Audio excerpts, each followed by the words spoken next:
We provide you the platform to turn your dreams into reality.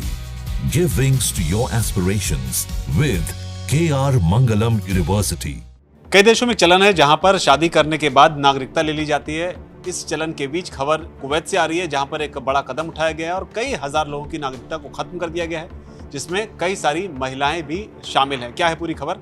हमारे साथ इस पर बात करने के लिए चेतन मौजूद है। चेतन, सबसे पहले तो खबर बताइए, कुवैत में अचानक हुआ क्या है? देखिए शेखर सर, कुवैत से खबर है जहां पर 37,000 से ज़्यादा लोगों की नागरिकता को रद्द कर दिया गया है, जिनमें सबसे ज़्यादा महिलाएं हैं। 26,000 का वो आंकड़ा है जिनकी नागरिकता रद्द की गई और ये प्रोसेस अभी थमा नहीं है, ये प्रोसेस चल रहा है। पिछले कुछ महीनों का ये आंकड़ा हमने आपको बताया, 37,000 लोगों की नागरिकता जो रद्द की गई है।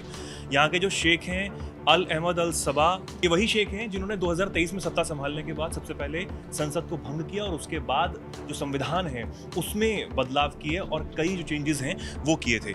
अब इन्होंने जब ये 37,000 लोगों की नागरिकता को रद्द किया है तो इन्होंने सबसे बड़ी ये कहा है कि उन्हीं लोगों को नागरिकता दी जाएगी जिनका ब्लड रिलेशन कुवैत से है, यानी कि जो बाहर से लोग आकर कुवैत में बसे हैं उनको अब नागरिकता नहीं दी जाएगी। और ये प्रोसेस अभी रुका नहीं है, प्रोसेस चल रहा है। गृह मंत्रालय जो वहाँ का है उसने एक विशेष टीम बनाई है जो लोगों को देख रही है कि जो लोग नहीं, ऐसे उनके जो फॉर्म्स हैं उसमें नहीं पाए जाते हैं, उनकी नागरिकता छीनी जा रही है। वजह क्या दी है? हाँ, वजह दी है कि सबसे बड़ी 3 वजह बताई जा रही हैं। एक तो जो नैतिक मूल्य हैं उनका उल्लंघन करना, मतलब जो लोग रूल्स एंड रेगुलेशंस नहीं मान रहे हैं वो। उसके बाद बेईमानी जो करते हैं। उसके बाद एक मुख्य जो चीज़ है कि मुख्य जो नेता हैं, वहाँ के प्रमुख जो नेता हैं, उनकी आलोचना करना। आलोचना करने को सबसे महत्वपूर्ण माना जा रहा है कि जो लोग ऐसे लोगों की आलोचना करते हैं उनकी सीधे तौर पर नागरिकता को रद्द किया जा रहा है। सब चीज़ें देखी जा रही हैं, जांची जा रही हैं और सिर्फ नागरिकता रद्द नहीं की जा रही। लोगों को पता लग रहा है कि उनके जो बैंक अकाउंट्स हैं वो भी फ्रीज किए जा चुके हैं।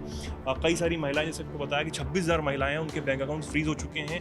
वो कोई भी अब सरकारी लाभ नहीं ले पा रही हैं, नौकरी हो या फिर जो भी सरकार की तरफ सब्सिडी मिलती है उसको नहीं ले पा रहे हैं। तो यानी कि एक तरीके से पहाड़ जो है वो टूट पड़ा है वहाँ पर। पहाड़ टूट पड़ा। लेकिन ये खबर जो आपने बताई है ऐसे दौर में आई है जब हाल फिलहाल दिनों में अमेरिका से डिपोर्टेशन जैसी खबरें खूब आई, जिसमें भारत के लोगों को भी जंजीरों में बांध कर डिपोर्ट किया गया।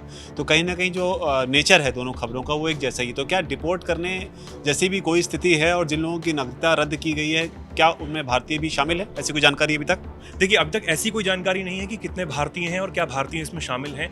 लेकिन अभी सिर्फ यही खबर है कि 37,000 लोग पिछले कुछ महीनों में जिनकी नागरिकता छीन ली गई है, 26,000 महिलाएं। और साथ ही एक चीज़ और कि जिन लोगों की नागरिकता छीनी गई है उसमें जो महिलाएं हैं वो खासकर ऐसी महिलाएं हैं जो बाहर किसी देश से शादी करके कुवैत में आई और कुवैत में उनको नागरिकता दे दी गई। 20-20, 30-30 साल से वो यहाँ पर रह रही थी।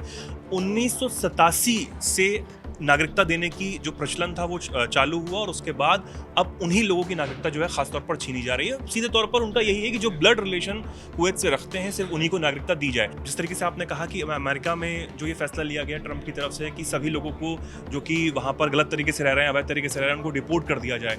अब ऐसा ही कुछ फैसला जो है यहाँ पर भी लिया जा रहा है। लेकिन डिपोर्टेशन वाली बात अभी तक सामने नहीं आई है।